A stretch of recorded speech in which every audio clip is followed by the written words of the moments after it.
Hello everyone and welcome back. In today's tutorial, I'll show you how to update Telegram Desktop to the latest version on your Windows computer. First, open Telegram Desktop from your computer. Once Telegram is open, click on the menu button in the top left corner of the application. From the menu, select Settings to open the Telegram settings page. Now look for the Advanced option and click on it. Inside the Advanced settings, look for the section related to Telegram updates or the current application version. If a new update is available, Telegram may show an option to update the application.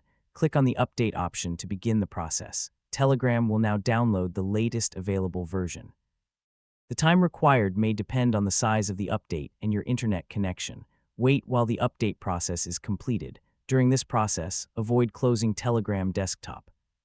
Once the update is finished, Telegram Desktop may restart automatically. If it does not restart automatically, close the application and open it again.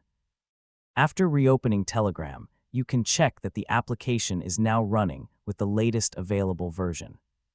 Keeping Telegram Desktop updated is important because updates can include new features, improvements, and fixes for common problems. And that's it. You have successfully updated Telegram Desktop on your Windows computer. Thanks for watching.